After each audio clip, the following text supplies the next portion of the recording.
Hey everybody, today I am taking a look at the Tombow Drawing Neon brush pens because hell yeah, neon brush pens. So I was born in 1980, so I was a kid in the 80s and the 90s, and neon colors will forever be something that I just absolutely fucking love, and I am excited about these. I was super stoked when they made the regular Fudenosuke colors in the hard tip, because the hard tip is my favorite. Tombow has the two original Fudenosuke pens have a hard and a soft tip. I'm just gonna keep talking about the tips because it's been a while since I've done one of those videos.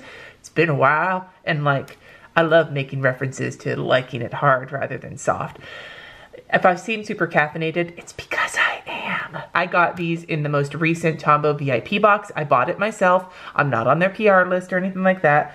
And according to the paper that they give, these are water-based pigment ink that won't bleed through most papers. A regular price of $16.99 for the pack of 6, which is, it's pricey, but it's in line with the other Fudenosuke sets, the pack of 2, the pack of 10, or whatever. This pricing is in that same range, so they're not like outrageously priced in comparison to other pens in this same line, even though they are kind of pricey. But I will say that the hard tip makes a great beginner brush pen if you're using a small brush. I prefer the big Tombow dual brush pen for practicing when I was a beginner, but the smaller tip for these is really great. So it comes with 6 colors, and their names are basic as you could possibly imagine. They come in this plastic case, and like the other Tombow colors, the outside is like a shiny blue, like dark navy blue plastic, which is different than the original Fudenosuke pens, which have a matte plastic, and then it's in a different color based on the type of pen. Although I will say the hard tip is also navy, so that does make sense. And then the cap and the end are the color of the pen, allegedly. We'll check and see if they match. But so we have neon pink, neon blue, neon green, neon yellow, neon orange, and neon red? Yes, neon red. Okay, I have to look at that one on the paper for a second. So it's a neon orange and neon oranger. Here's just a sketchbook with like smooth sketch paper. So let's take out the pink one. The tip looks similar. It's basically the same exact tip. The one on top is the colorful, like the regular pink color.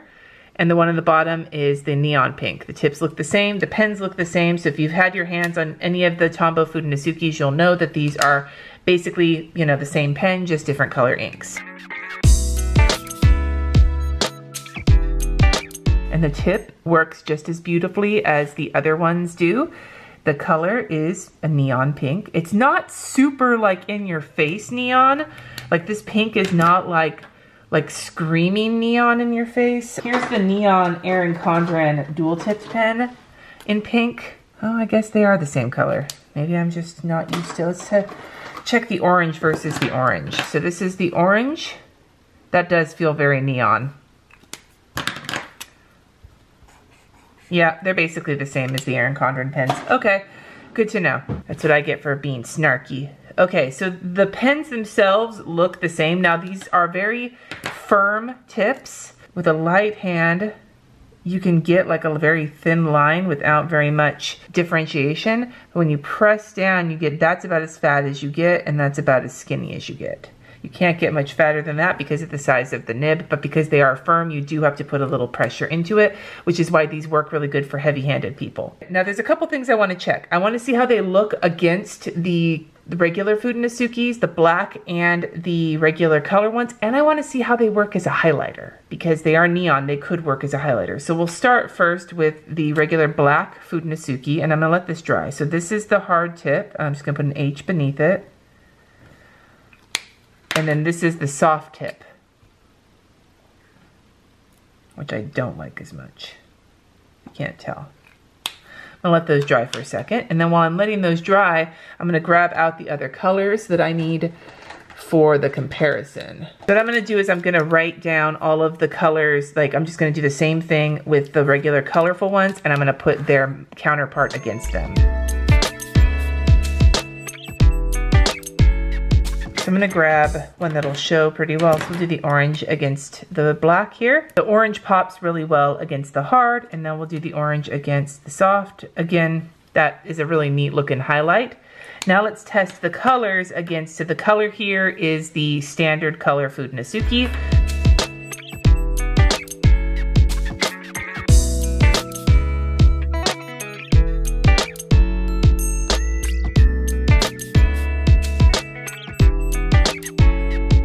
So that gives you an idea of what the colors look. I wish that they had a purple, because that would be rad. A neon purple to go with the purple Fudenosuke would be fucking awesome. But anyway, these colors look really nice, and actually you could get these as a counterpart to these guys and use them for like drop shadows, either the dark drop, like if you wanted to do like, we'll take the orange for example, and just put like the letter, I don't know, A.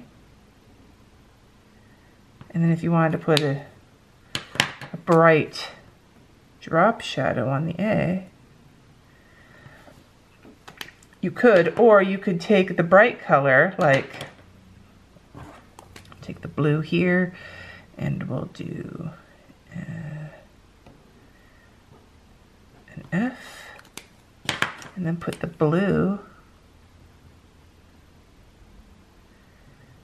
You see how you could use these as like complementary colors to each other? That could be pretty awesome. I like the color range. I was worried the neons weren't going to be like standout-ish. I would suggest the green is probably the least, the green is maybe the closest to the green, but even then it's still neon, so they're a good color selection. I think that could come in really handy when it comes to having a broader selection of colors when it comes to these puppies. So now the last thing I want to try is highlighters. All right, these are relatively dry. I kind of smeared, so this smear right here already existed. But I'm just going to take a few of these and run them over and see what happens. Oh, there was a lot of smearing on the gel.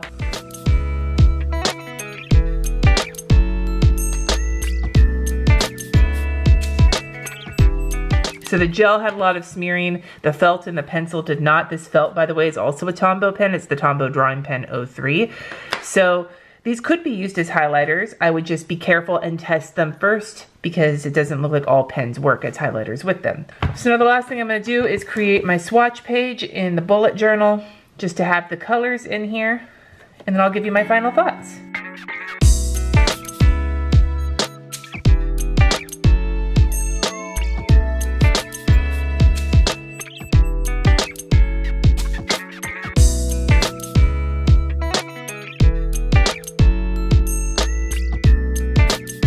I was getting kind of like swirly with it when I was writing with those, but it was a lot of fun. So my suggestion on these is that if you want to get them, they're probably going to be best used for accent colors, highlighting, or coloring things in. Like this looks like I spelled green with an A, but I actually spelt it with an E. It's just hard to read because they're neon. Like neon colors are not always the greatest colors in the world for writing with, but they are beautiful and they work as a fantastic complement to the darker colors. As a matter of fact, I'm going to add in some accents to prove that.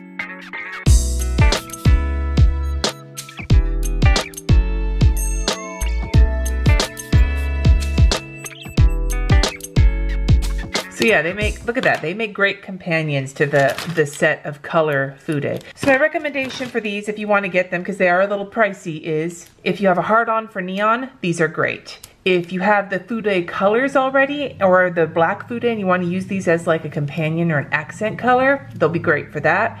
But if you just want to own them for completion's sake, probably not really necessary, but they are a lot of fun. So I'd like to just, I'm going to try and make use out of these because my 90s heart is a quiver with joy. It's also the hard tip that makes me quiver. No, I gotta stop, gotta stop, gotta stop. Anyway, you guys, let me know in the comments what pens you would like me to take a look at, as well as your thoughts. Like, what do you think? Has owning a neon brush pen ever been high on your list? I've already owned the brush mild liners, so I already have like some highlighter colors, but those are softer and these are much more like bling. So I just love to know your thoughts on neon highlighters, neon pens, neon brush pens in general. Thank you so much for watching. Subscribe if you haven't already, and I will see you in my next video.